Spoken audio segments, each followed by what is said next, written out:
Okay, hi everyone. Welcome to today's Med Mentor Monday on getting involved. This first part of a two-part series will be on school year opportunities. So this is geared towards students who maybe are new to college and looking for research opportunities, volunteer opportunities, shadowing, or older students who are new to the pre-med journey and want to build their resume that way. So we have a great group of panelists today.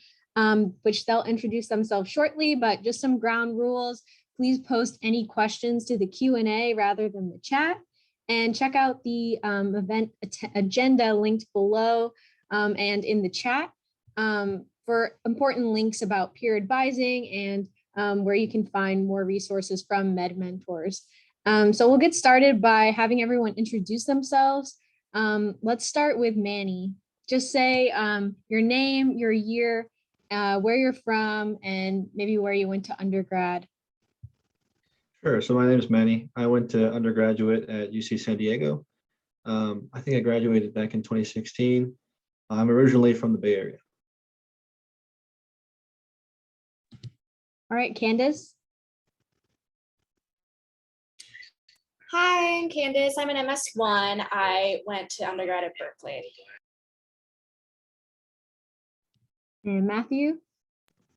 Hi, my name is Matthew. I'm an MS1 in the Drew UCLA medical program. I did undergrad at UCLA. I graduated in 2020 with a degree in neuroscience and minor in global health. I'm from Long Beach, California. Awesome. Jerome, you want to introduce yourself? Yeah, hi everybody. My name's Jerome. I'm originally from the Philippines. I graduated in 2018 from UC Berkeley with a degree in psychology, and I'm also an MS1. And Osiel. Hey everyone, I'm Osiel. I'm a MS1. I went to undergrad at Wichita State University, which is in Kansas, and I majored in chemistry. Nice. And my name's Julia. I'm currently a PhD 1 in the medical sciences training program here. And I'm from Bowling Green, Kentucky, and I went to Emory for college, studying chemistry as well and biology. So let's get started. First, we're going to start talking about getting involved in the school year. And I just want to ask the panelists, can you guys share some of the activities that you were involved in during undergrad, during the school year?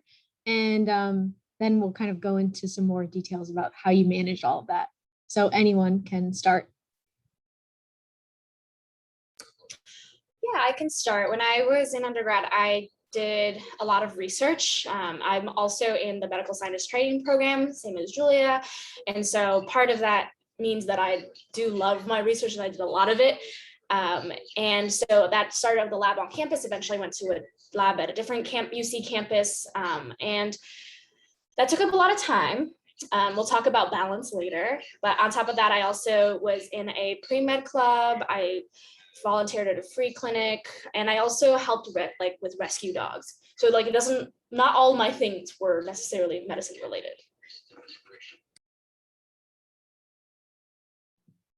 I can talk about, so I did an orthodox journey to medicine, or journey just to higher education. I did 2 years at Johns Hopkins and then 2 years at UCLA. So I finished my degree at UCLA. So at Hopkins, I was involved in tutoring. I did this thing called tutorial project where we tutored elementary school students. We made lesson plans and everything. So we do that twice a week. And then I was also, they're called pilot leaders, basically a peer tutor where we would facilitate group learning. Then at UCLA, once I transferred, I was involved in research. I was a research volunteer for an ADHD study where we did fMRI imaging as well as EEG. And mostly I was helping pilot the study. I was also involved in a lot of education stuff. So Candice, most of my stuff was actually not clinical. Most of my stuff was education, which is really, I really like education. And I think that the role of the doctor is kind of an educator, but that's just an aside. So I was also in another org where we did educational outreach. And then I was part of this organization called Latinx's Chicanx's Community Medicine, specifically involved in 2 of their projects. Alma Science Academy, which was basically like a science academy where we taught elementary school students about STEM, and then the Latino Student Health Project, so helping with like health fairs. I was also involved in Pulse, which was like a undergraduate like shadowing org, which was really nice. And then also I volunteered at Harbor UCLA with their child life program.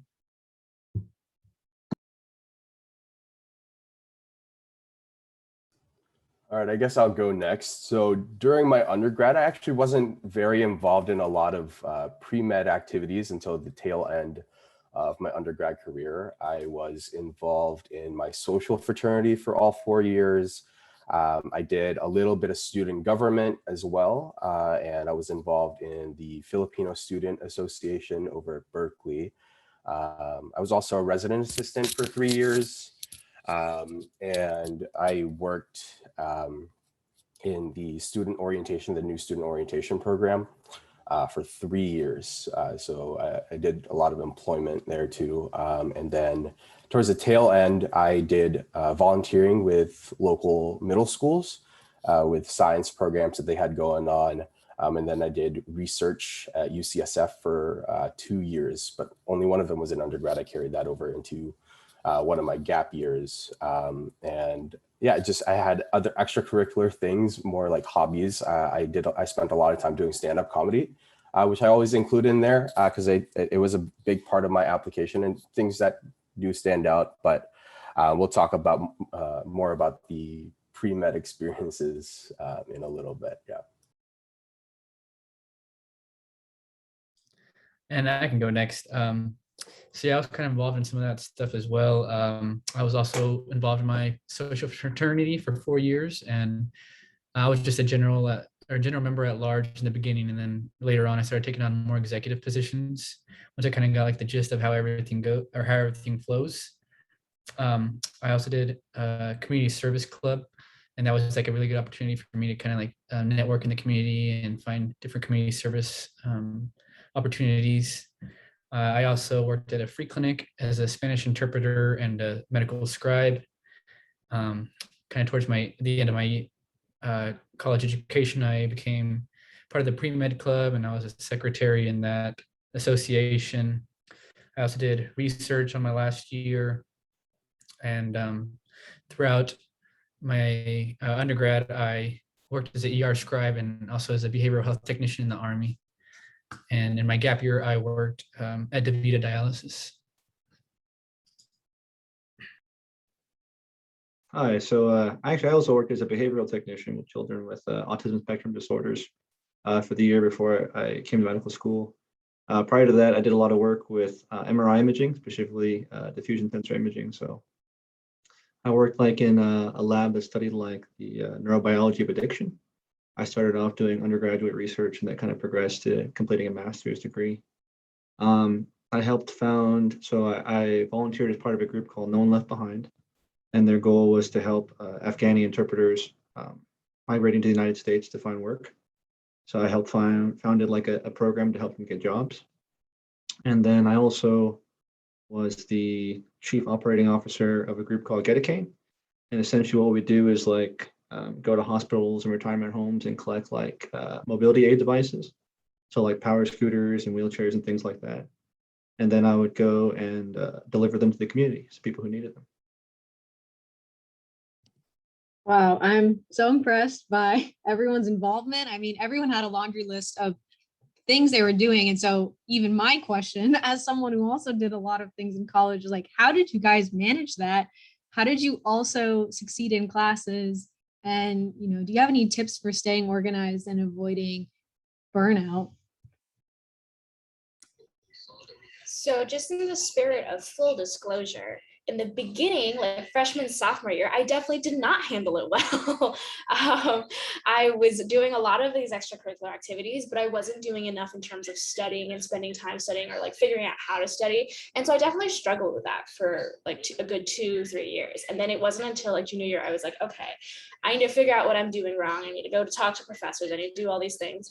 And that helped me figure out that my time management and like me falling behind in lectures so that I can go pursue like more fun things like my research was not something that I could keep doing, and that was a balance I needed to find. And so after that, it was a lot of, figuring out, how do I get the studying out of the way so that I can make sure that I'm doing enough to, to be able to do the things that I want to do outside of class, like doing research, like, fostering dogs or rescuing dogs, and also like take care of myself and not spread myself too thin. And a lot of that was just learning how to say no, which I'm still working on, but it's a work in progress. But it's about, taking advantage of opportunities that come to your door, but also knowing when to back off and realize that there is only so much time in the day, and I am only human, and I can only do so many things, and not to overcommit myself. So that's a work in progress, but that was definitely something that I learned, and definitely helped me in terms of managing all my time and all my activities. Yeah, kind of going off of what Candice said, I had also had a similar approach, except like in the beginning of my undergraduate education, like the first semester, I wasn't really involved. I kind of wanted to adjust to school first. So that way I could adapt in terms of my education. And college is a new transition for a lot of people. It's definitely different than high school. So, I mean, in high school, I never read anything, or I just went to class, and that was usually enough for me. Like in college, I had actually read the book and study a lot more than I did in high school. So that was new to me. So I thought that using that first semester was a nice adjustment. And in that first semester, I also became part of my fraternity, which was really nice for me because I was in a new area, and it might be hard to accommodate to a new place whenever you feel like you don't have a support system. So I think finding that support system is really important, and adjusting in the beginning of the school year, or I guess when you first start undergrad, is really important so you can succeed later on. It's really important for your mental health and self-care. And then from there on, I think some of the best advice I've ever received is do things you're passionate about. Yeah, you can have a checklist of stuff that you want to do so you can look good for medical school admissions committee, but I think it's a lot better when you do things that you're passionate about. And then I think that shows whenever you interview with other people that you're really passionate about something. And that's kind of I think what's really important for not burning out is doing things you're passionate about, but also not spending too much time in that, because if you over fatigue yourself in a certain area that you do feel passion, you may find yourself not feeling passionate about that area anymore. So like Candice said, it's a lot about balance and trying to find that balance between all the things in your life, whether that be relationships, school, or any extracurricular stuff that you're doing. Yeah, so I took a similar approach to UCL. I kind of took my first semester kind of off. I got involved in maybe one thing, and I just kind of tested out the waters. And then as I saw that I could handle that one thing plus school, plus making sure I had really, I think I took the first semester to build up really good study habits. So going to tutoring, and making sure that I did things very early on rather than cramming it. So studying every week rather than till the day before the exam. I think that helped me. I also took a break when I transferred schools. So I took the first quarter off, not getting involved. And then as I saw that I was adjusting well to the new quarter system, because originally I was on the semester system, and then going to the quarter system is a whole new ball game. I made sure that I was adjusted. Then I started adding things, and I added things little by little, and then saw as I could, as I was getting adjusted, I could add more things. And so I made sure that everything was kind of balanced before I started to try to do another thing. So I didn't overcommit myself or burn out. Yeah, and I guess one thing I would say too is when you're kind of thinking of the grand scope of things, I think there's this pressure for us to get things done and be on time and transition from undergraduate to medical school. But yeah, it's really a journey. I took 3 gap years after college to kind of figure out what I wanted to do and to do things that sounded interesting to me. So as you're going through the process, don't feel like you have to go straight from undergraduate to medical school. I mean, once you're in medical school, as I'm sure everyone will attest to, that's your life and that's your path, and you're going to be in medical school and residency and working for the rest of your life. So I think as LCL said, really try to figure out what you're passionate about and make sure that you're spending your time in a way that makes your life enjoyable. So in addition to doing the things that you have to do, make sure you make time for the things that you want to do. Yeah, I definitely agree with everything that's been said so far. I think for me, my approach to it, I struggled a lot in my first semester, trying to take it easy and trying to focus only on my academics. I actually don't think I was involved in anything my first semester in college.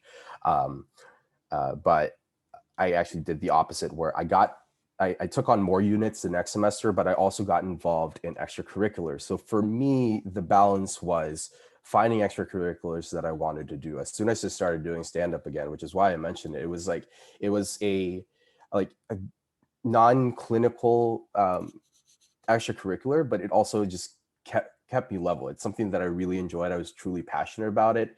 And I actually started spending less time studying, but I became more efficient. I built up that good social support. I studied with upperclassmen. I like just picked their brains as far as how to survive in college. So I think that's really important, is finding good mentors, whether that's, people who are students who are 2-3 years older than you, or finding a faculty member, things like that. So I think for me, just making sure that everything that I did had a purpose and was improving me in some way, even if it wasn't traditionally checking off a box like shadowing or clinical experience. I knew that I wanted to do everything that I wanted to do, and it didn't feel like a chore that way. So I think that really helped with me balancing my time out. Yes to all of that. And you bringing up finding mentors is a perfect transition to our next section, where we want to touch on how to get involved in research and shadowing experiences. And so I know that everyone here has done both. So maybe focus on one of the two and talk about how you reached out to PIs or how you reached out to physicians, and how to take the first steps in getting those opportunities. I can talk a little bit about my experience getting shadowing. It was pretty simple, or simpler than like other ways. I was able to do shadowing through an undergraduate org that was established at UCLA. It's called Pulse. So it's pre-medical undergraduate learning through shadowing experience. I really love Pulse because it is a pre-med org, so it does have like an interview process and stuff like that, which can be like tough. But one thing I really admire about Pulse is they are GPA blind, which not many orgs are. And so it really matters more about like what you put out in terms of like the story and why you want to go into medicine. And so it's really, I feel like it's one of the more like accessible like pre-med orgs. And it really helped me get shadowing experience, because I had no idea like how to approach like a physician. So we would go on rounds with the physicians, and I was able to shadow in the inpatient pediatric department and then the outpatient rheumatology department at UCLA, which was really, really cool, because I'm really interested in peds.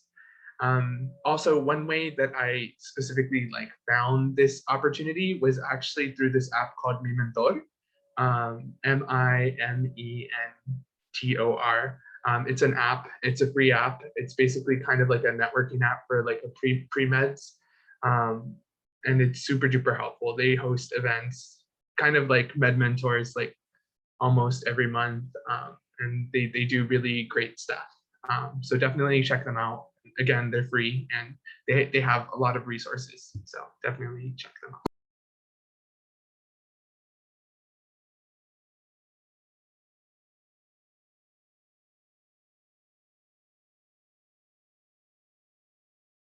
Yeah, I can go next. So in my experience, like I was always very hesitant and like almost fearful, honestly, to like ask, I guess a PI or yeah. So I'll use the PI one, for example. I was really hesitant just because I was intimidated. Like, I guess I was like, if you will, afraid of like rejection, of like, of getting rejected for like a research opportunity. So the way I did it was, and I found out this was not the most efficient way. I took a class with the person I wanted to do research with, and I like excelled a lot in their class. And I showed them that, I got what it takes to like be part of their labs, since they're like very intimate labs, small lab. And towards the end of the class, like I started talking more to my PI about research and wanting to get involved. And she said, yeah, I can come by her office and talk a little bit about research opportunities. And she was like very laid back, and you can tell she was very passionate about like mentoring students. So I guess the point that I'm getting at was that I took the hard way. And in my experience, I think was that most PIs would be pretty open to taking in students as long as they have room in their lab for one, and as students have like a passion for whatever their PI is doing. So I think just like emailing, I think one thing some advice I got from somebody was you can just email like a bunch of PIs and kind of just go down like a list. I guess they call it like cold calling. Just go down the list and like email them like you're interested, like you saw their research, that you're really interested, and that you would like to have a moment to talk a little bit more about it with them. So not necessarily asking like upfront, like, hey, can I do research with you? But like kind of like get an opportunity to talk to them about it, and listening a little bit of what they have and like showing your interest in that interview is pretty good.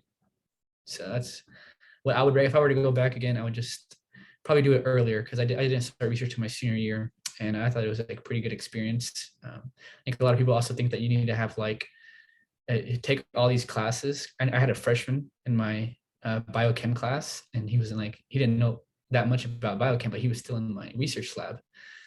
So I think also like it would just depend from professor to professor. So I would just recommend like looking down faculty and seeing like what they're involved, what projects they're involved in. And if you see anything you're interested in, then don't be afraid to shoot them an email. You can only, I guess, what do they say? You miss 100% of the shots you don't take. So I really like that. Just to add to that, like a lot of it is just putting yourself out there and not being afraid of, kind of the feedback that you're going to get, because you're going to get all kinds of feedback, but take it with a grain of salt. The one thing about choosing a mentor that I do want to mention is that you do have to see if this mentor, is looking out for your growth. There's going to be a lot of times if you join a lab or something, there are things that you can do, but that just because they are your boss or your supervisor, that doesn't necessarily make them a mentor. What makes them a mentor is if they're constantly pushing you to grow, to do things that you haven't done before, to become more independent, to take on new things. And if someone is just asking you to do their grunt work all the time, that's not necessarily someone that is a mentor. And then just to add to that, a mentor doesn't always have to be in the same field of study as you. Because at the end of the day, a mentor is like a good coach. A good coach doesn't have to understand necessarily what you're doing, but they do have to understand the process, how to keep you going, how to pick you up when you're down, and how to, look out for you. And so even if this person is someone that isn't necessarily in medicine, or, maybe isn't necessarily in scientific research or academia, that doesn't rule them out as a mentor. And they may have less specific advice about the particular thing that you're doing, but a good mentor is a good mentor regardless of the way that you cut it. I think another important aspect of research is as you're kind of joining a lab and you're figuring out whether the lab is a good fit for you, is try to, as you're progressing, think of the hard and soft skills that you're developing in the lab. So when you finish your time working in a laboratory, and you want to talk about it later on, either for applying for another lab or for using that as a part of your resume of life, so to speak, you want to think about what skills you're actually learning how to do. And if you feel like you're doing a lot of work that may not be the most meaningful for your development, it might be pragmatic to kind of consider joining a lab where you're actually learning hard skills or skills that you can use to market yourself or better yourself other positions. So like when I was working for an MRI lab, I learned the fundamentals of MRI and how to like take care of patients who are going to the MRI scanner and prepare them and such. And then when I applied for another lab later on, I could say like, hey, I actually know how the fundamentals of MRI work. I have background in this. I've done some research involving this. So just make sure that as you're joining a lab, not just to join a lab for the sake of joining it, but that you're learning skills that you can use later on. Yeah. So in my experience in terms of joining a research lab, I can't talk about shadowing. I actually didn't have any shadowing at all in my application. But in terms of research, for me, what I was thinking about was, did I want to do clinical research or wet lab research? And I think I came down to, I don't really want to do wet labs. So that's something that you can think about for yourself. I think either one looks good on an application, just to have that kind of experience in. For me, what I did in terms of finding a good study to join was, one, I asked older friends of mine who were involved in research if they knew anybody. I think that was just easier than combing through a list online. I didn't even know where to look online to start. So knowing some people really helps in that regard. But for me, the way I actually found the study that I was involved in was, at least at Berkeley, they sent out some postings sometimes of researchers who are looking for students to do in the lab. So I looked through those, emailed some of them, sent a CV, resume, whatever they asked for. And I was fortunate enough to be able to start that in my junior year, end of my junior year of college. So I think, yeah, those things are definitely important to think about too, whether you want wet lab experience or clinical experience, whatever your skills are best suited to and what you want to learn and take from it. Yes, and I think it's also important to clarify, like, research really is not a requirement for medical school unless you're doing like a research program, like, for example, the medical scientist training program or some other research required program. So really, again, it's back to doing what you're passionate about. So if you're interested in doing research, go for it. It's a great addition to your undergrad career and can be really exciting, but don't feel like you have to do it. And then every medical school has different shadowing or clinical requirements. Most medical schools nowadays seem to have like a holistic approach where, maybe you didn't shadow, but you like volunteered in a clinic or you did clinical research. So make sure to just check the requirements for every school that you look at. But know that you don't have to do all of these things in order to get into medical school.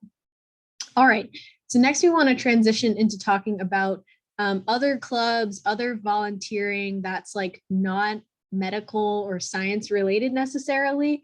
And we really want to emphasize like the benefit of being involved in these other like non-medical activities.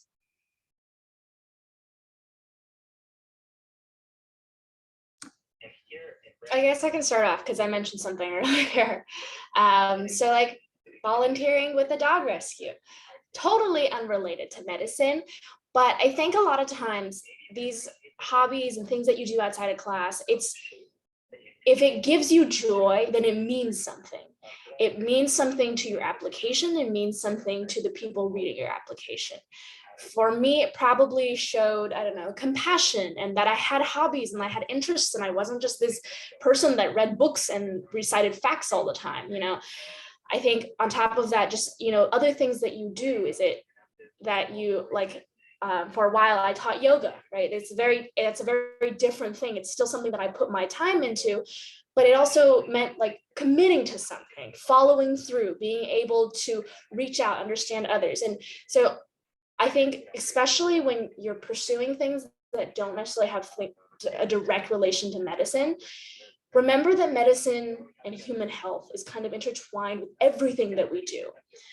Everything that you do adds to your application, and it means something in the greater context of who you are as a person. And so as long as it brings joy to you, as long as it adds something to your life, then that adds something to your application and it means something. So don't rule things out or don't stop doing things that you love because of that. So like, and even now, like I stopped playing the violin when I was in college and I really missed it. And so now that I'm as a medical student, I actually continued to be involved in an orchestra. I'm now part of the LA Doctors Symphony Orchestra. So these are things that like you can keep doing, and as long as they keep bringing you joy, I keep saying that, but it's genuinely something that's super important, is that, to keep yourself balanced, because this is not like a tunnel vision, like, oh, I just have to get into med school and then it's all over. Like, that's just the beginning of the road. There's so much after that. And so you really need to have things outside that give you life.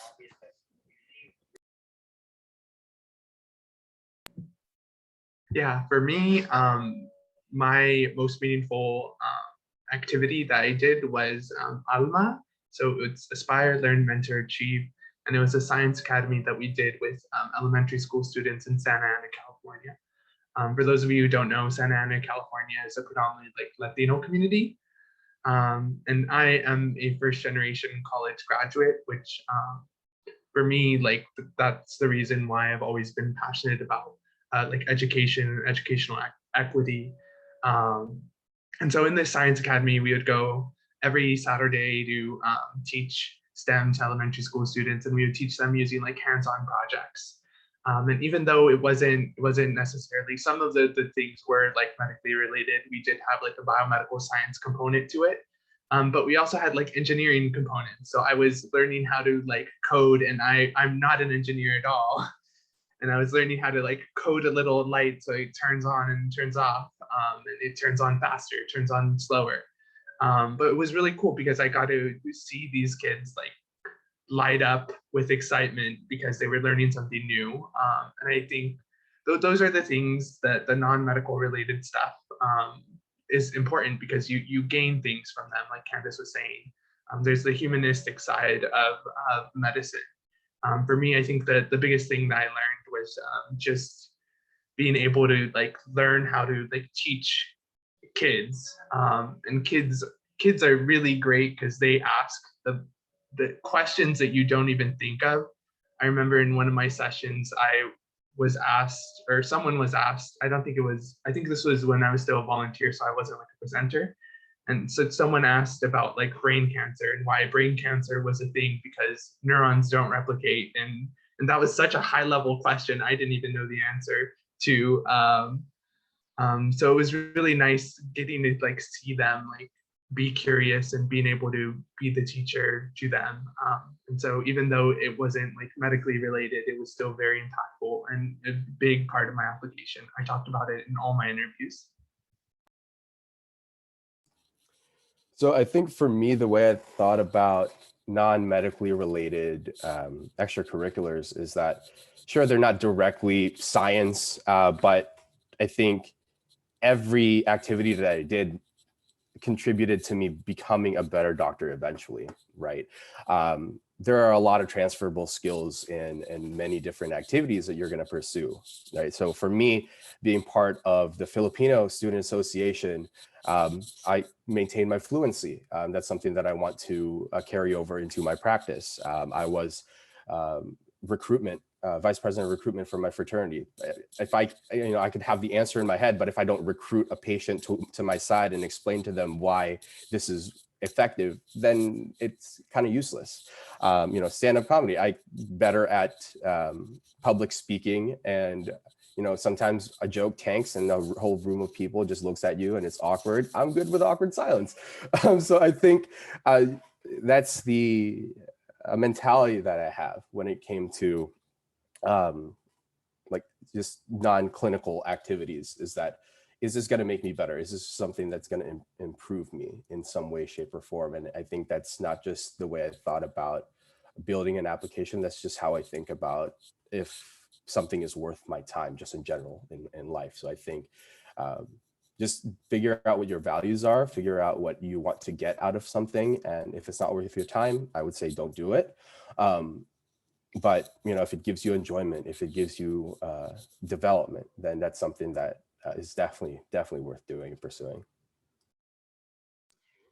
Just to add to that, I also totally forgot about an entire branch of things that I did, which is I coached for speech and debate.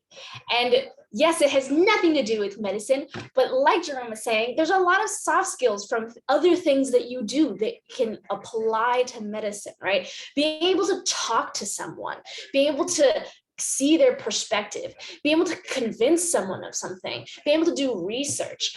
Not scientific research, but just be able to Google search something and be okay, this is a good resource, this is a sucky resource. All these things are skills that will help you in medicine. These are all things that will apply. I think part of the misconception about medicine is that you're not actually closing a door when you choose medicine. You're actually opening a bunch more doors because there's so many things that you can do within medicine. And because of that, there's so many different activities that are not related to medicine that can actually help you in medicine because these skills are transferable. So just totally to echo what Jerome said, like, think about it in terms of what skills you have. What can you do with what you love? And if you also love medicine, it'll all come full circle.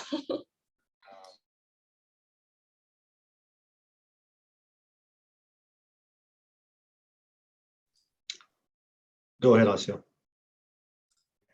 Yeah, I mean, everybody took the words right out of my mouth. I think everything that everybody said is very true, and that's the nice thing about medicine. It's an art. Like you can intertwine so many other things with it. Like I know I've seen people intertwine their art and their medicine, and their passion for public health, their passion for advocacy. You can do law. You can even like start your own clinic and start a business. And there's just like so many different ways that medicine is involved in your everyday life that you don't even think about. So some of the things that I did was I was also involved in a social fraternity, and I think that was like it was really good for me, just like for my mental health, I think anyway, just because it was like an organization where I wasn't really involved with many other pre-medical students. So I think it was really nice to have that kind of drift from always being around people who are pre-med, or being around doctors or being around researchers, kind of just getting away from all that school stuff, kind of like just like let my brain relax and rest for a moment while I'm with these people. I can have casual conversations that don't necessarily revolve about medicine all the time. So like initially that was just like my support group for me, but as I kind of went along in the school years, I decided to take more executive positions, and this like really helped with my leadership. I was involved in the academic executive position. I was in the academic executive position. I also was the community service chair, and later on I also became part of the there's this committee, like I forget what the committee is called, but I was involved in another committee. And basically in the academic executive position, I would help younger undergraduates or new incoming undergraduates into our fraternity find mentors in the field of study. So I think like one of the most common ones was like engineering and business. Like a lot of people struggle with engineering, so I would kind of connect them with like older students that would kind of help them how to study and what classes they need to take, and opportunities to get involved in. So I think that within itself shows that you can have like these relationships with people, and you're able to communicate with other people. So like they said, like there's a bunch of other skills involved that you don't really think about in these other non-clinical organizations. So just definitely do like what you feel passionate about, and like if you feel like you need development in an area, then there are definitely probably opportunities you can take to have that development. So like leadership is a pretty big one, I think. And that's where I got involved with taking these executive positions. So one thing I think I found the most meaningful was actually one of my later on experiences, which was working with children with autism spectrum disorders. And I think through that experience, I kind of learned a lot about myself, because I think when you work with kids, they're very honest, and they don't really care the degrees you have or your background and such. They see you for what you are. And in order for me to help or to work with these kids to develop like functional skills or social skills, like they had to trust me. I really had to figure out how to develop a working relationship with someone who might not be able to even use oral communication, not be able to speak. And I learned a lot about how to establish trust with the patient, with the person. And I think that in medicine specifically, like, you can know the hard facts and the biochemistry and the pathophysiology or whatnot. But at least my experience now as a third year, like working in clinics, like I think one of the most important things is like, do your patients trust you? Do they feel safe opening up to you? Do they feel like you're someone that cares about what they're saying to you? And I think a lot of the times when I was working with the kids that had autism spectrum disorders, that same principle is also at play. Like they can tell whether or not, these kids can tell whether or not you care about them, whether or not you have their best intentions in heart, whether you're really listening to them. And so I think that even though I wasn't providing healthcare at that point, like learning how to develop like a meaningful working relationship and how to build trust was really, really important for me. And I think I still use that today.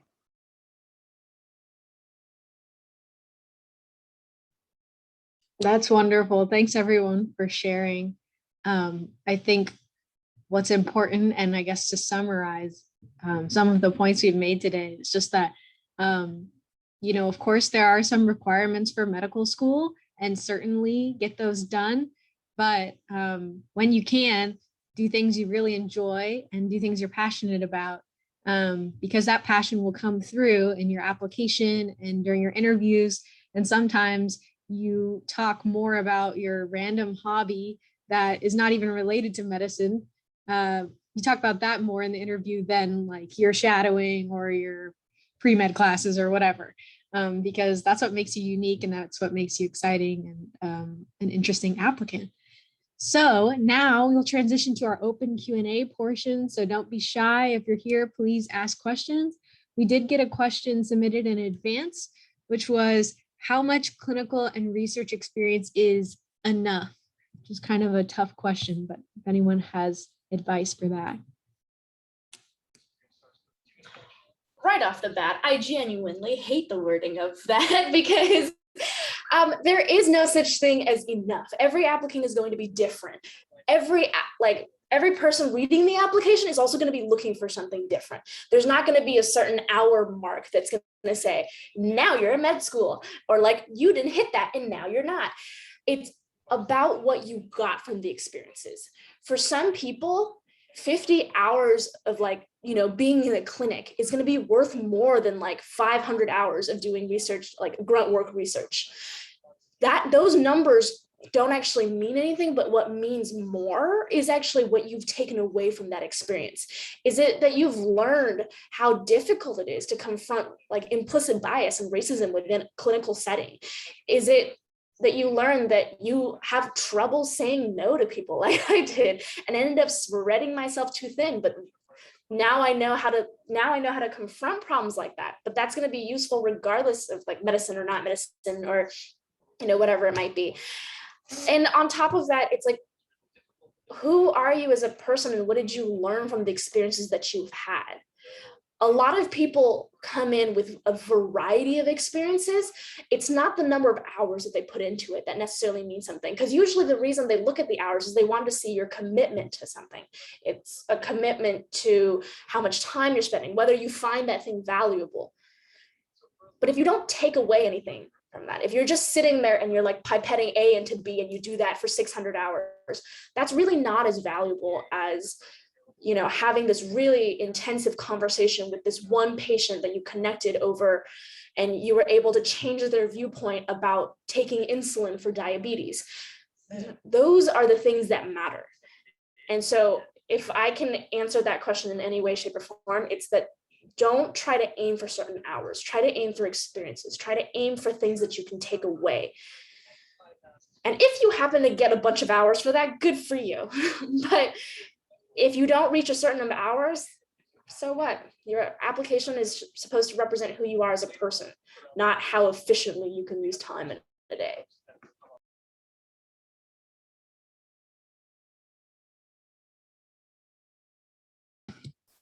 I think that's great advice. And with no further questions, I would like to kind of end with just some parting words of advice or encouragement that you have for students who are maybe new to the pre-med journey, new to college, or somewhere else along the way.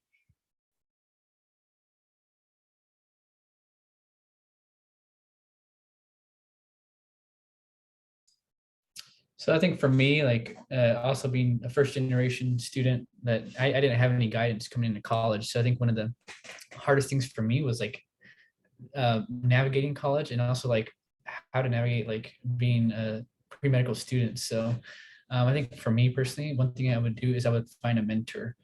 And this is also a great opportunity, just being part of this association, finding mentors. So somebody who can kind of help you along the whole way, give you support and advice, and kind of help guide you throughout this process.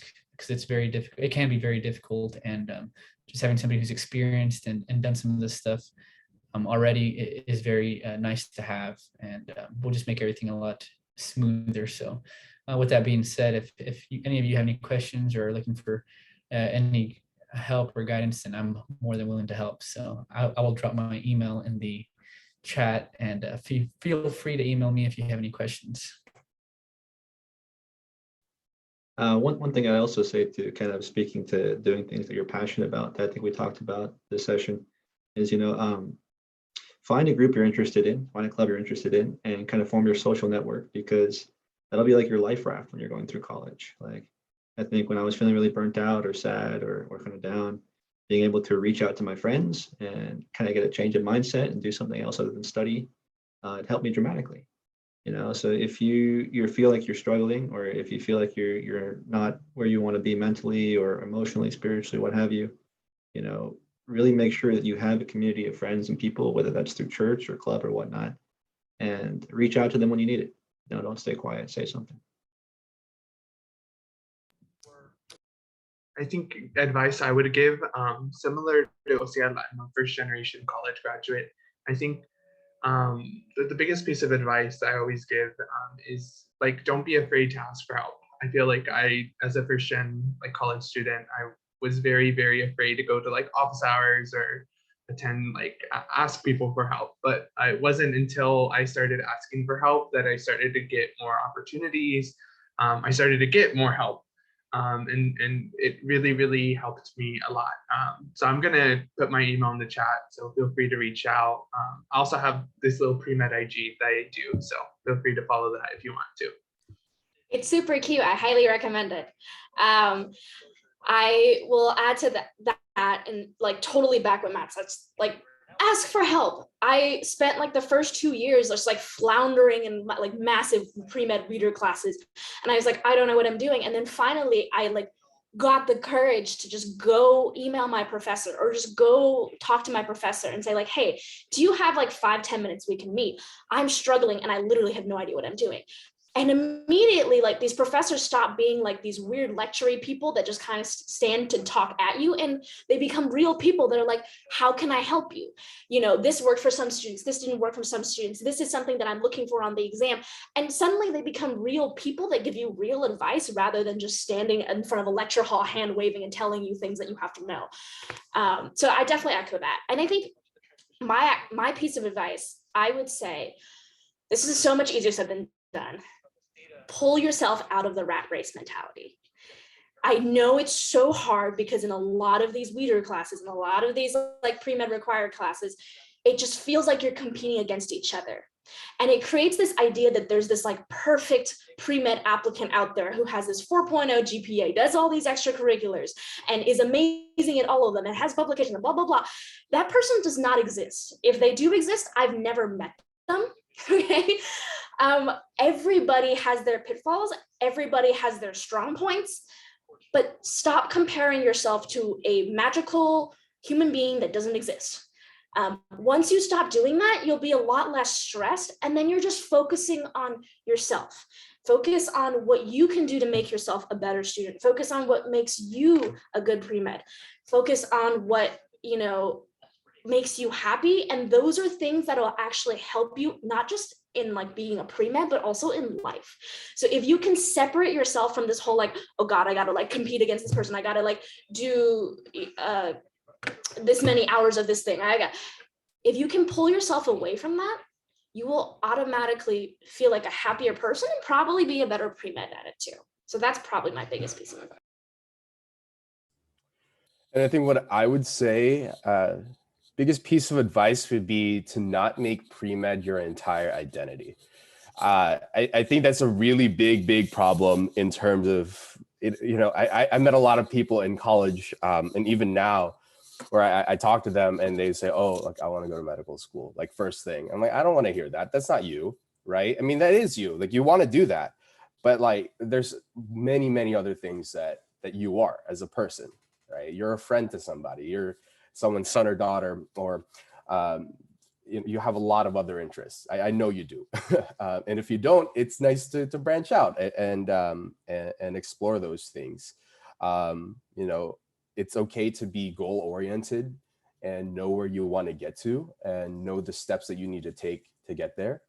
But know that everybody's path is different. And you can check those boxes off in so many different ways, not just one stereotypical way. In fact, it's better if you do it your unique way, because then you stand out more.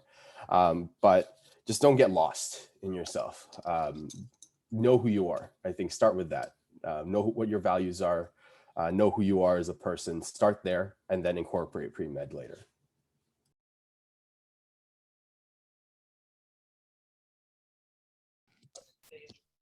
Sorry, Julia, just really one quick last piece of advice. Doing what you love will always give you more. Like, I don't care if it's like spiritually, emotionally, physically, it will always give you more than doing what you think other people want you to do. So don't try to tailor yourself to what you think someone who's reading your application wants to see, because that's pretty easy to see through. But doing something that you love, that gives you joy, that gives you life, that makes you excited about waking up in the morning to do, that's going to give you so much more. And it's always going to be the better choice. Wow. Can you guys write a book on like life advice? Because I was clapping through all of these statements. Thank you so much. And I agree with it all. Again, like this session was on getting involved, but get involved when you're ready. You don't have to start freshman year. You can take your time. You have time.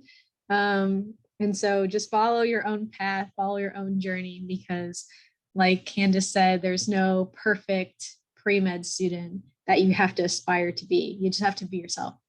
And on that cheesy note, we will end part 1 of this session. Stick around if you want to hang out for part 2 on summer opportunities. And if not, have a great rest of your night. Thank you. Hi, everyone. Welcome to part 2 of this Med Mentor Monday on getting involved. This part will be talking about summer opportunities, including research opportunities, clinical opportunities, and other things that we did during our summers in between college years or after college during our gap years too. So we'll start off by having everyone go around and introduce themselves. We have a great set of panelists today. And so we'll start off with Michaela. If you could just say your name, your year, where you're from, and where you went to college, that'd be great. Awesome. I'm Michaela, everyone. I went to UC San Diego. I'm a first year, and I'm born and raised in Southern California. All right, Candice. Hi for the people that are still here, and hi to the new people as well. I'm Candice. I am a first year med student. I am part of the medical science training program here at UCLA as well. I graduated from UC Berkeley, and I'm from the Bay Area. And Dr. Chai. Hi, I'm Hua. Okay, I guess, so I'm from all over, but I did undergrad at Amherst College in Massachusetts. And then I was at UCLA for the MD PhD program. And then graduated from that almost 2.5 years ago. So I'm a PGY 3 in the psychiatry research track residency. And this is the office and my clinic visit today. It's a very exciting background, as you can see. Amazing. And I'm Julia. I'm a first year PhD student in the MD PhD program here. I'm from Kentucky and I went to school at Emory. All right, well, let's get started. So I think we first want to talk about just like an overview of some activities we were involved in the summers throughout undergrad, and also how we managed our time juggling all of that. All right, so whoever wants to get started. I can start it if you guys want. So for my summers, I'm going to give you like 2 examples, and one example is like the picture perfect summer for like applications, and then another one is kind of like real life. And I think both are equally valuable and have equally good things that you can learn from them. I'll start with the first one, like the application one. Going into my junior year, I applied for like an undergraduate scholarship. And so I like definitely encourage you guys to apply for those scholarships at your school, because a lot of people don't know about them or don't think that they'll be able to get them. But a lot of people's universities, especially at big campuses, they'll have a lot of money for you guys. So if you're working with a researcher, just work with them to kind of apply for those things.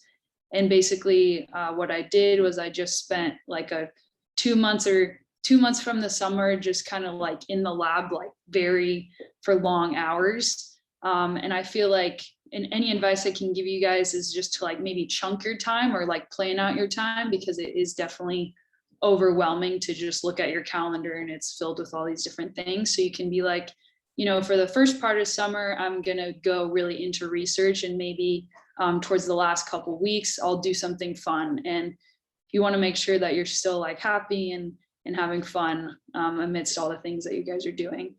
And then just real quickly, the summer before my senior year, I had like a lot of different plans.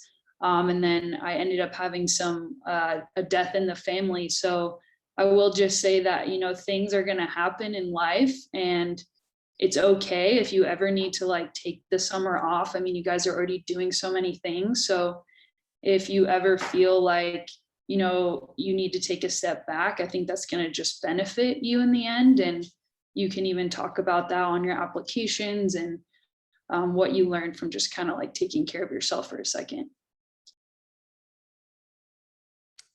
Yeah, I totally agree with that. Summer is meant for, like, we have this idea, like when we're growing up, we're conditioned, like summer is like a time we can have fun. And then all of a sudden now it's like, oh, summer, you got to do stuff all the time. And it's okay to do things that aren't medicine related or pre-med related.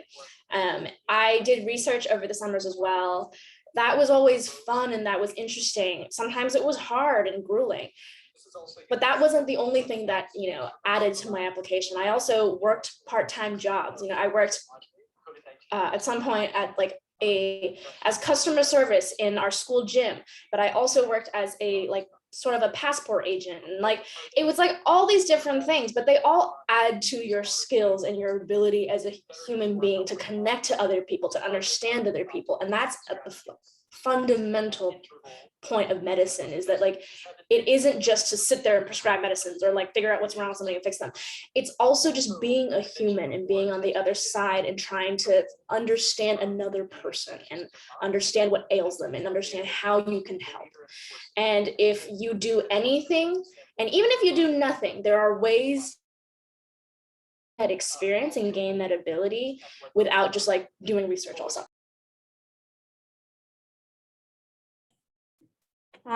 So I'm going to, I mean, sort of given my track, you can imagine that I did quite a bit of research in the summers. So I will say that I started out my first summer after freshman year working for the company that my mom was working at the time. So lesson number one is there's nothing wrong with using the people you know. There is no like, if you're really bad and they don't want you, they'll tell you, don't worry, you know? So like people work, I mean, connections and networking is a thing. So like you gotta start somewhere, and it can be really hard, I think, early on in undergrad, because you're not the people that these summer undergraduate programs are often looking for. And they're often looking for people who are more senior because they're trying to actively recruit to their university, right? So a lot of these university-based summer, like official quote, like summer undergrad research experiences or fellowships, you know, they're really, one of their goals is actually to let you learn about their place and basically recruit you to, you know, do whatever, med school, you know, grad school, whatever it is there. So certainly I think as a freshman, it can be really hard finding these upper opportunities. And you're gonna learn more about the realities of life, which is just, you just gotta throw your application out there, which is what I did as a sophomore. I think I applied to like 20 something, whatever fellowship was on this website that like Amherst had. And you can probably ask the Career Center or ask, you know, more like seniors that you know, like what fellowships there are. You know, I think outside of sort of going through an existing research that you already know at your current university, if you're looking to apply to other ones, then you would want to look on sort of these collective websites and just send your application in.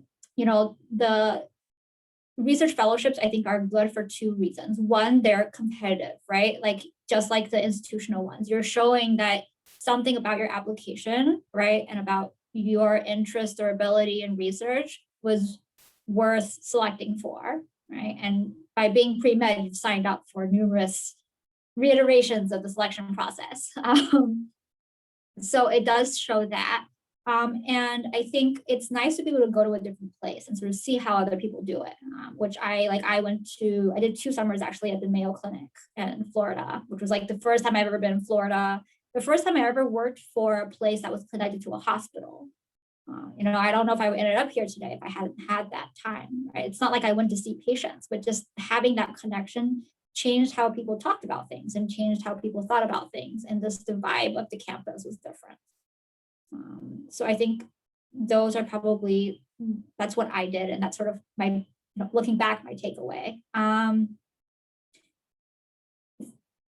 Doing things elsewhere. The only thing is that these fellowships often give a stipend, and depending on how far it is from where you actually live, it can be not enough to cover the cost of living there and travel. So that is something I think that, you know, each individual person has to think about when they're applying to these things, whether it's feasible for them. Yes, I feel like there's a lot of pressure on pre-med students to fill their summers with all of these resume boosting activities. So how did you balance like still having a fun summer while also doing all of these research opportunities or volunteer opportunities? Probably top of the list. Find something that you actually enjoy. If you read the description and it doesn't sound like something that you would enjoy doing, don't just apply for the sake of having something. Your time is probably much better spent doing something that you actually enjoy and that actually provides you with something that you can take away from that experience, rather than just having the title just to have the title. Because those experiences that you have are things that you can actually talk about during your application, talk about during your interview. Those are things that you can glean like pearls of wisdoms from, which if you're just doing something for the sake of doing something and you're not even happy to be there, it's going to be a miserable time and you're not going to learn anything from it. So that's probably the biggest advice I have. And for like managing and staying sane, just remember, these are all things that are supposed to add to who you are. Like as you go on the path to become a physician, they're supposed to add to who you are as a physician. They're supposed to add to your life experiences and your perspectives. If it's not doing that, then it's not worth it. So only spend time if you feel like you can get those things from it, if that makes sense. Yeah, going off Candice, figuring out like why you're doing what you're doing. Like it's really hard, obviously, to get caught up in like all the things that we need to do. But if you just like go down to like, you know, why am I getting involved in this research or this extracurricular, like just going back to like that bigger motivation. And I think if you do choose things that you really care about and really enjoy, then it won't feel like so hard. Although I will say like definitely certain things on my application, like I really loved and enjoyed, but even things you really love and enjoy, you're going to have to do very tedious work along the way that you hate or don't like. But remember the bigger picture and just like the longitudinal nature is so important that you're working at it for an extended period of time. So it's just good to see like someone's like commitment and not necessarily they're jumping around doing all these activities, but like, you know, for 2-3 years of their undergrad, they were involved with this one thing, just shows that they're very like committed. Yeah, I mean, I think to echo all the points here, you know, you have to think about when you're actually screening applications to med school and you're thinking about what you're looking for. I think the qualities that you're hearing are what people are looking for, right? Medicine's a really long path. You're going to be doing a lot of tedious things that you did not sign up for when you said, I want to be a doctor.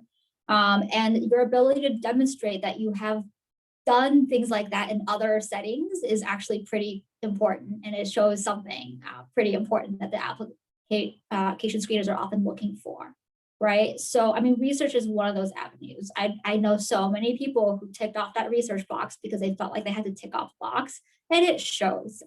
You make yourself miserable. You may or may not actually get any rave reviews from someplace that you were kind of feeling about during it.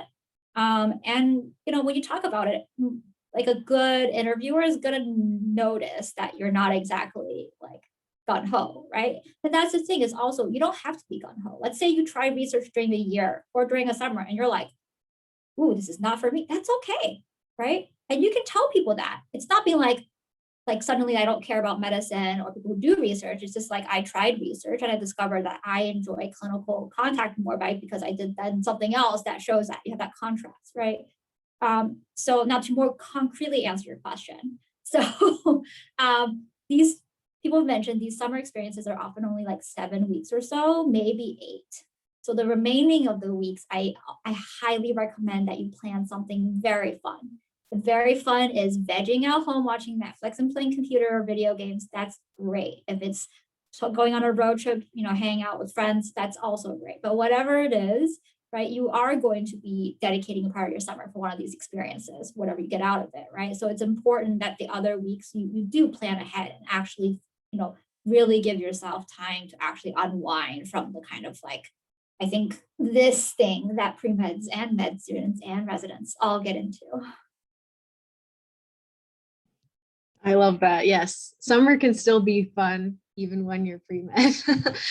All right. So now we want to kind of transition to talking a little bit more about really how to get involved in summer research programs or other internship programs over the summer. So how did you all find these opportunities, number one? And also, do you have any advice for like preparing an application for a research opportunity?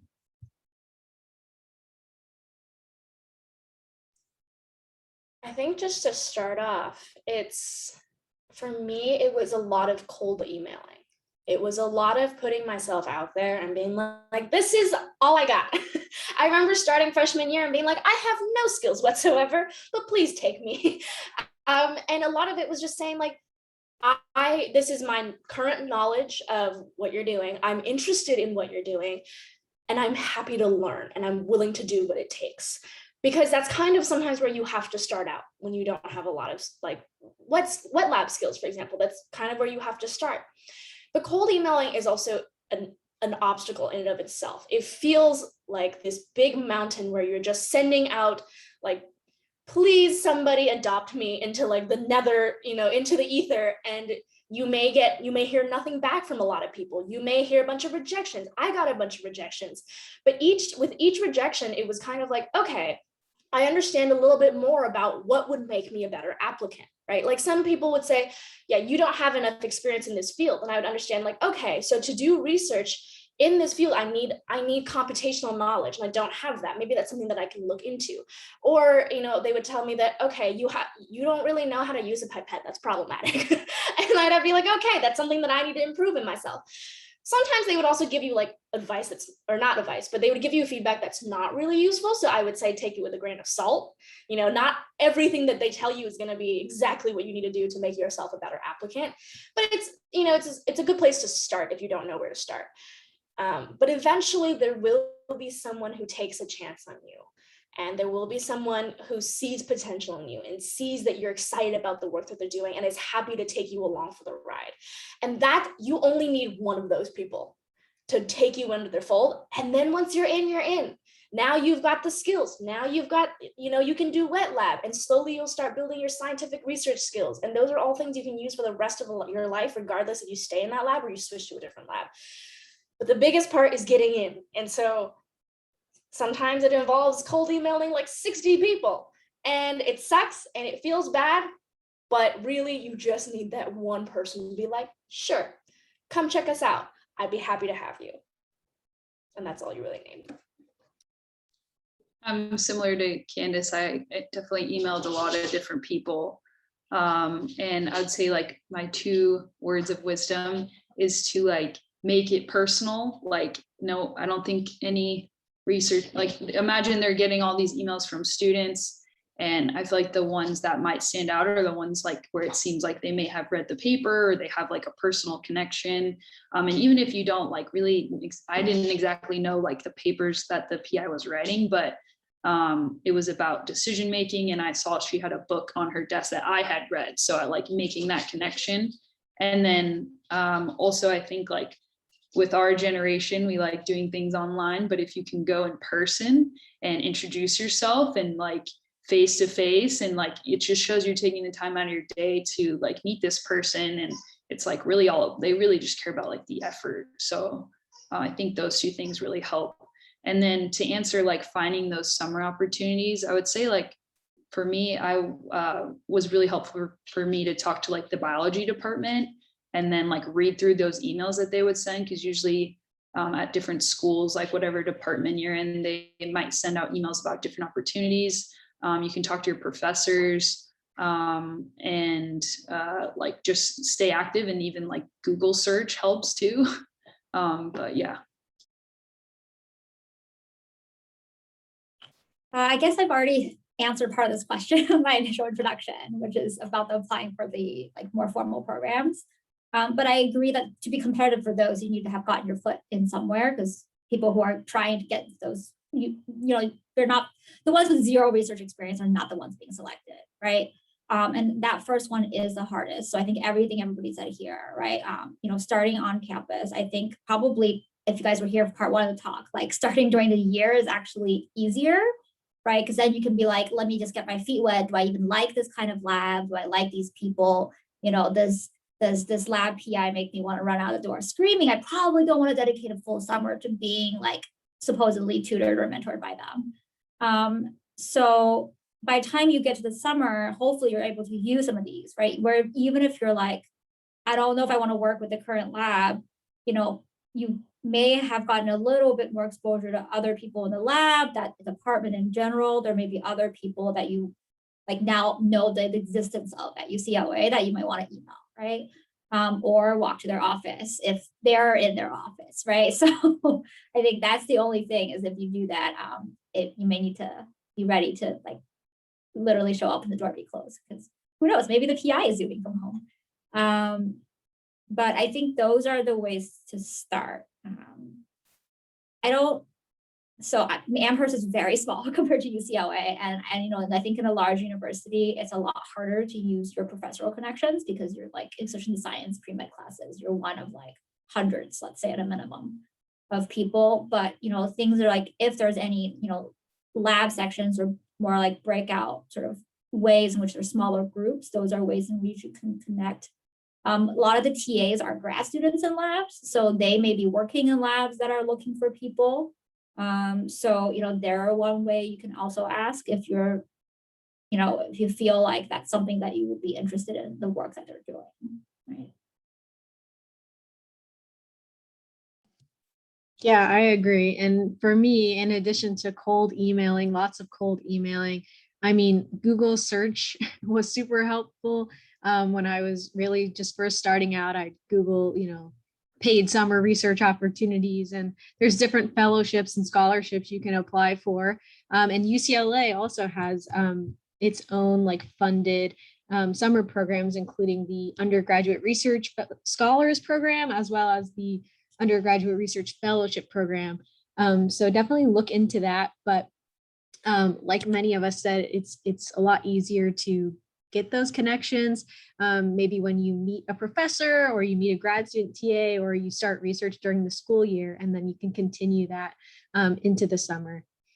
All right, so now we're going to transition to any like pre-med or clinical shadowing programs, or other like volunteer or service opportunities you may have done during the summer, even if it wasn't a part of a formal program. What were those? And also, how did you find those? So this was like kind of part in the summer and part not, but I did like a study abroad program in Denmark, and it was like touring different hospitals in Denmark and Germany. And again, that was just a Google search. Unfortunately, I did not get credit through my university, but I would say it was one of the best experiences of my life. Just because going to another country, exploring that, and then like seeing the way they did healthcare there was really awesome. Like the collaboration and the universal healthcare system there. So maybe that's not like a traditional way to go about it, but I really enjoyed that. And you could find out a couple of study abroad programs if you wanted to maybe also travel and have a good balance of like fun and exploration and doing volunteer stuff too.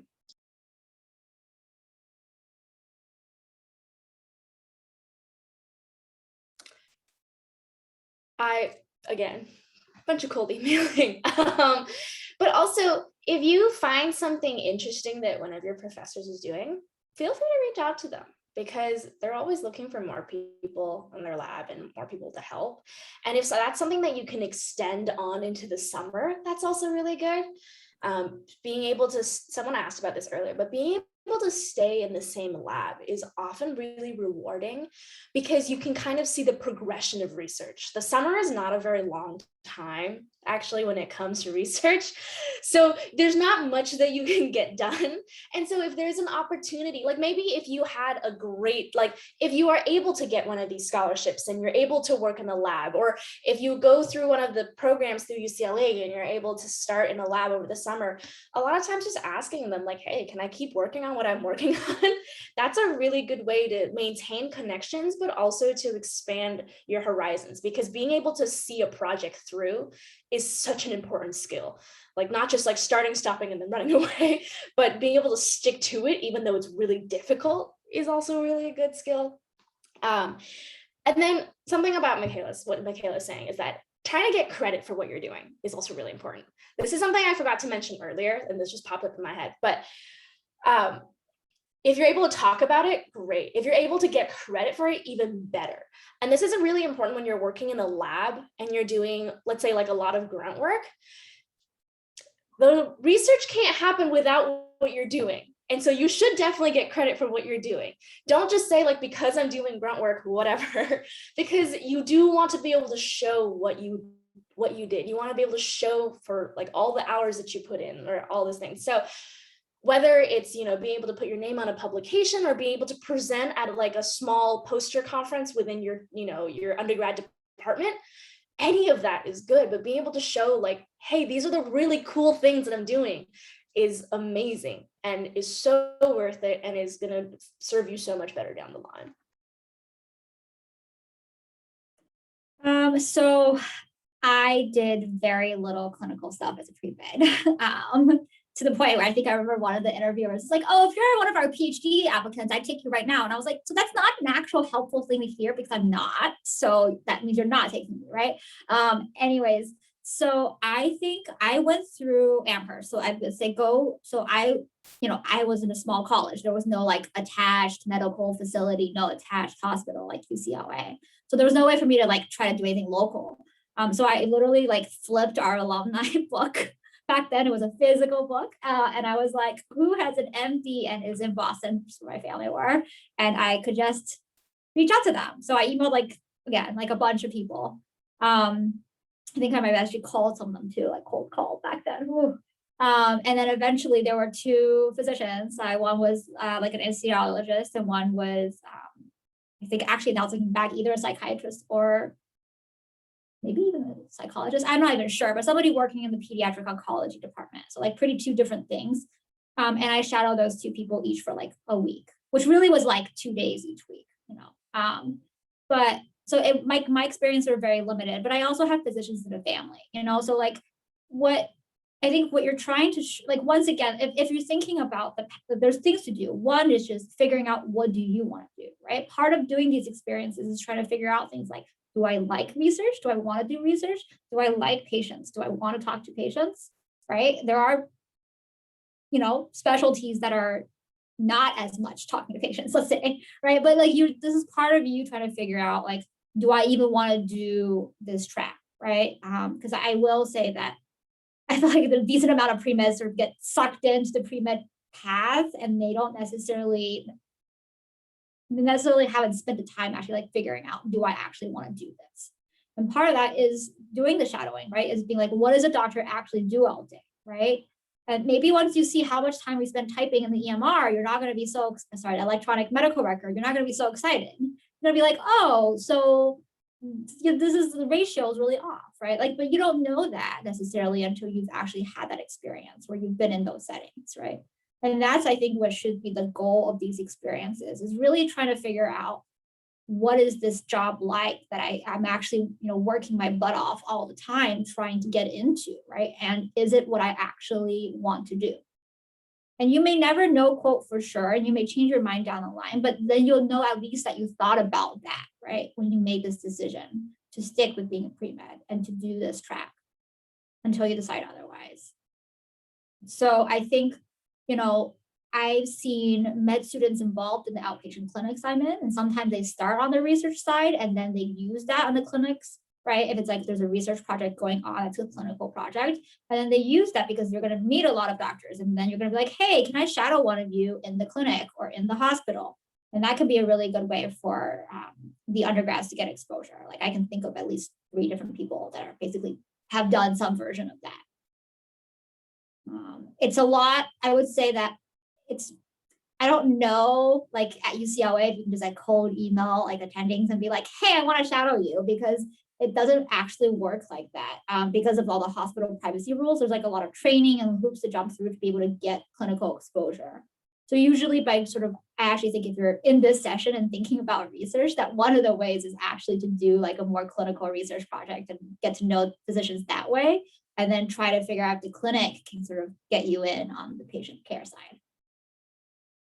And then in terms of finding physicians to work with, I've also found that, so I did a lot of my clinical work after college. So if you need to use a gap year to do that, I feel free to do that. I feel like it was a really good decision.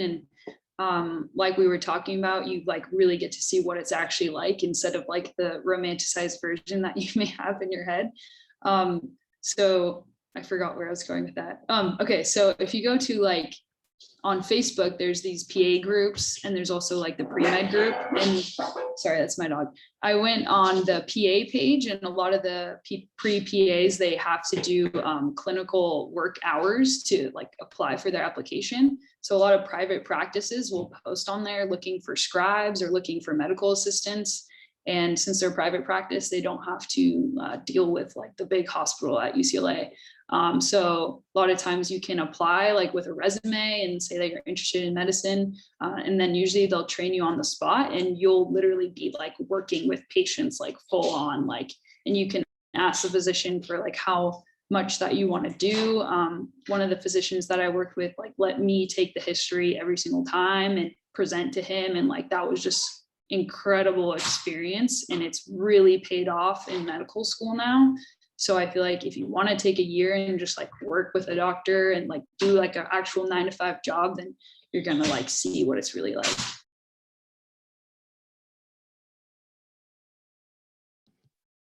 Yeah, I think that's great advice. It seems like for all of us, if we didn't have connections, our advice is really to don't be afraid to cold email, don't be afraid to ask for help. I didn't really have any connections in the medical field, so a lot of my shadowing and research opportunities were simply just sending an email with a dream and being like, I'm really excited about this. I've never done this before, but if you take me, I would be honored. And it worked out. And so I really credit a lot of those cold emails with getting me the opportunities that have driven me along this path. Some specific examples for UCLA, and we can link the Med Mentors Resources Guide in the chat, and also for those of you watching later, we'll link it in the YouTube descriptions. But there are a lot of different undergrad programs here that offer shadowing opportunities. And also during COVID, there's a lot of online virtual shadowing opportunities now that are kind of unconventional, but because there aren't a lot of in-person opportunities now, it's like you could have a panel with a doctor in a certain specialty and ask them questions and kind of get a little bit of insight into what their job is like, so you have a better idea of what medicine is like. And then lastly, DGSOM has different outreach and pipeline programs. If you're interested in kind of doing a formal pre-med program, so definitely check those out. I'll link those below too. But those are at all different medical schools. So you can, again, use the Google search and look around and see what your needs are and how you want to spend your time. But yeah, you can do a lot of things over the summer, and you don't always have to do research. You don't always have to do a pre-med program in order to get into medical school. That's not a requirement.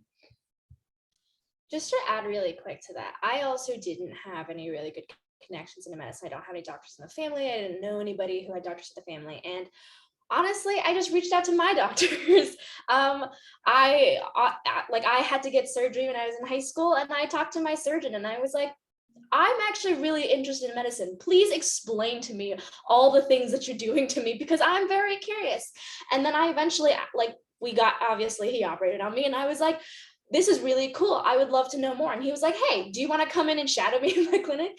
And so sometimes if you just ask people, they're very happy to, because especially at teaching hospitals, this is part of their job description, is to take people under their wings and mentor them.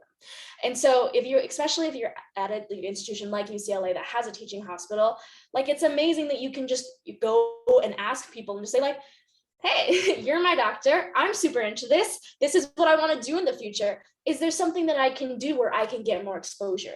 And a lot of times, even if they don't have the opportunity, they might keep an eye out for you. They might refer you to somebody else who might be looking for students, or they might even just say, like, hey, my coworker's has an operation tomorrow. Like, would you want to go would you want to go see that? And then they'll figure everything out, So sometimes it's even okay to reach out to the people who are your physicians, right? Because we all have, to some extent, we all have physicians in our lives.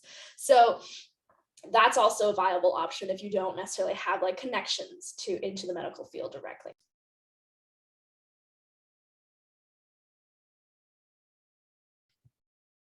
All right, at this time, we'll open it for an open Q&A. So for those who are here, if you have any questions, please send them in. In the meantime, I will have us all kind of end with just final words of advice for pre-med students, especially those at the beginning of their journey, thinking about getting involved. So yeah, go for it. I can start. So I have a lot of feelings about this. So I have, I've had some great mentors, I think, to get to where I am today. And I've correspondingly mentored in various ways, both med students and pre-meds. And I think one of the things that I've already talked about is really it's you have to figure out what you're looking to do in your life, right? To some extent, all of this outside people telling you, or forces telling you that, either being a doctor is a glamorous job or a gruesome job or a terrible job or a wonderful job, right? That's all other people, right? A lot of what you're trying to do is figure out, do you want to be a doctor, right? And that is both, I think, it can be an easy thing to figure out, or it can be a really hard thing, right? Because people say, I want to help people. There are many ways to help people, right? Even within the field of healthcare, never mind outside of it, right? And then I think certain things is what does being a doctor get you, right? That being somebody else in the healthcare team doesn't get you, right? And are those the things that you're willing to give up and sacrifice, right? Time and effort for. And I think that's the thing that really, this is a long, long journey. When you start out you're already thinking oh, I have to do all these things and take all these courses, and I'm gonna have to do the MCAT, right? That's logically and correctly where you are now, right? But looking forward, there's going to be, I'm sure Candice and Michaela can speak to this, and Julia, but there's the exams don't end, okay? The exams don't end because eventually you get licensed and then you have to get re-licensed. This is one of those paths that it will continue, right? You're sort of signing up for a lifelong journey, really. And the more you can do to help yourself figure out if, at least for now, that let's say the next 5-10 years, that this is a journey that you think is worthwhile going on, I think the better you'll be at it. And two, I think because of that, like same thing I think a number of us have said before, right? What you do with your time should be something that you're actually interested in doing or at least exploring, right? That is going to be so much more meaningful to your life than trying to check a bunch of boxes. Because I would say the great majority of people, checking all the boxes doesn't actually get you to be an excellent applicant, right? Because if it reads as, I have now checked all the boxes, right? Like that's not what, none of that says this person, I want to be someday a doctor, right? That I would see or send my patients to or send my family to. So I think that's what you have to think of when you're in the stage, is really trying to figure things out for yourself, right? Of course, like if you're still, basically, as long as you're on the pre-med path, yes, do all the prerequisites, yada, yada, yada, like do these things, right? Be planning to take the MCAT until you decide that you don't want to be a pre-med anymore, for example, right? But like, I think you should be spending the majority of your time figuring out what you actually find enjoyable and meaningful in life, and how can you get paid for doing that thing. And hopefully that's medicine, but it doesn't have to be.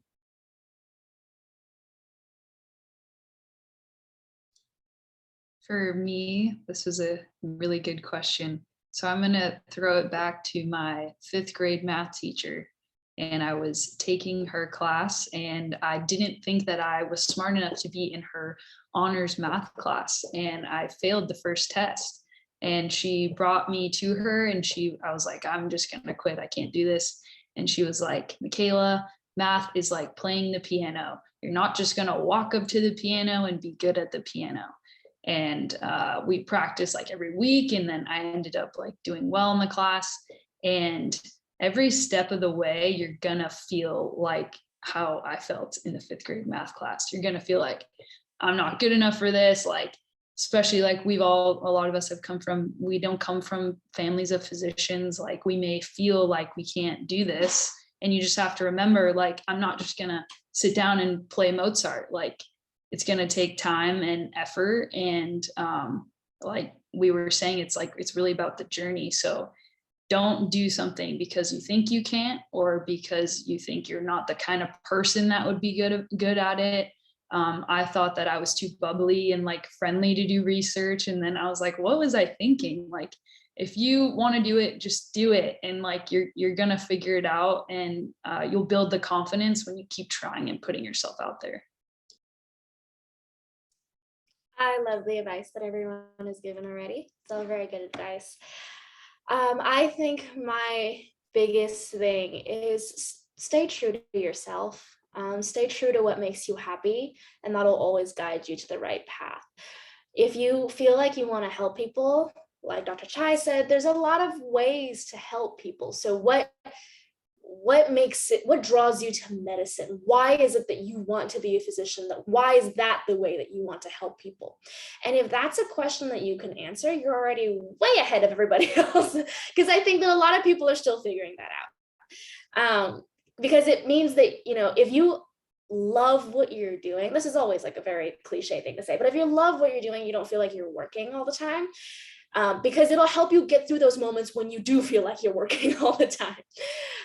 And it's going to be so important just to keep you afloat. And then someone said this in our earlier session, but being a pre-med is not a personality trait. So please don't make it your main personality trait. You are a person, and you have hobbies, and you have things that make you happy, and you have things that bring you down, and you have things that make you who you are. And if you can translate that into your application, that'll take you so much further than, as Dr. Chai said, someone checking the box. Be who you are and stay true to yourself. And that will always be a better choice than doing what you think someone else wants you to do. And that's true for on an application or and so that's just like really the biggest thing that I can say. Like, this is true for research over the summer. This is true for, working a part-time job. This is always going to be true. Sometimes, but as Michaela said earlier, sometimes you do have to do stuff you don't like. But if you can understand why you're doing it and what brings you joy about that thing that you're doing and the big picture of it all, you're A-okay and you're golden.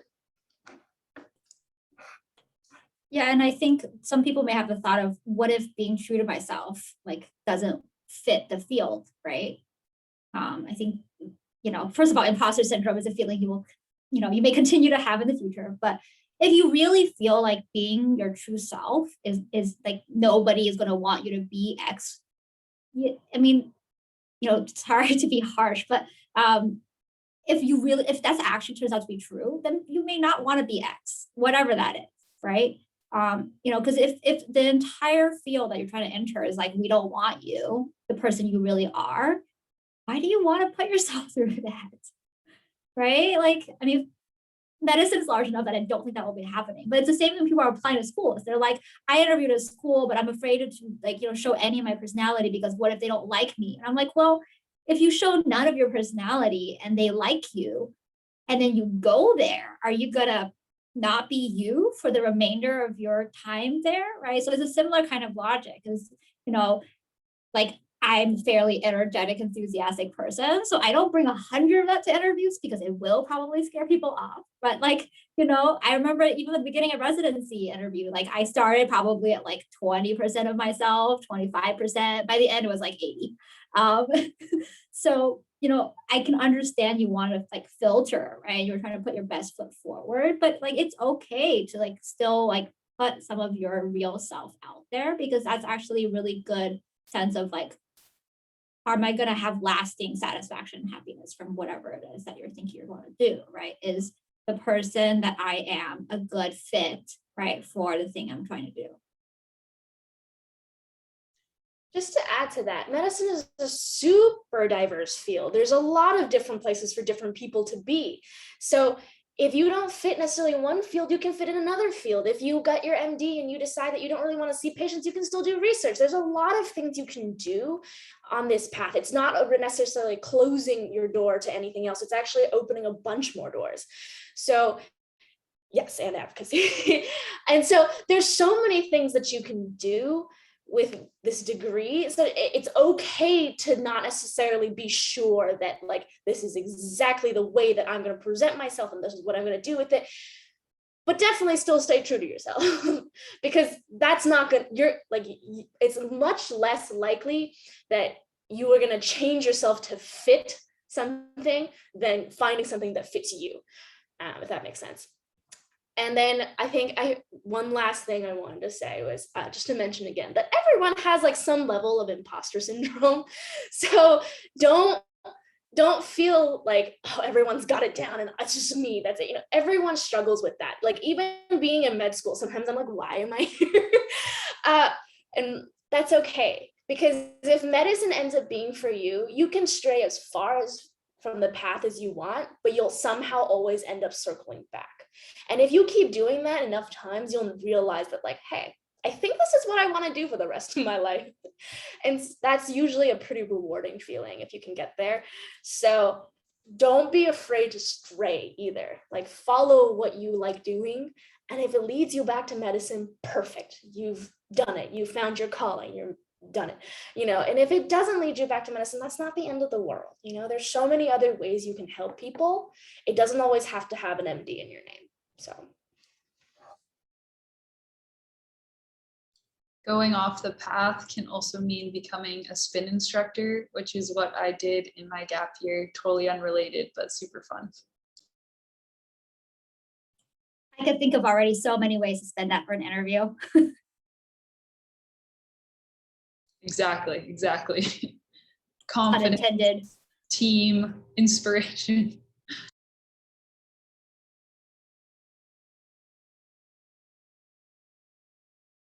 I think we answered all the text questions, right?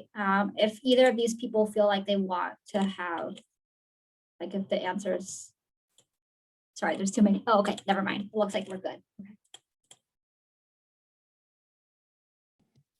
Yes, and if you guys have more questions, feel free to email me, email other panelists if they're willing and they have time. And if not, you can sign up for one-on-one Zoom sessions with a ton of other medical students and residents who are in Med Mentors, eager to talk to you and help you on whatever part of your journey you're on right now.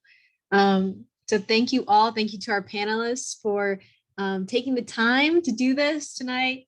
And thank you all for attending and watching at home. And so we'll see you at the next Med Mentors event. Thanks so much.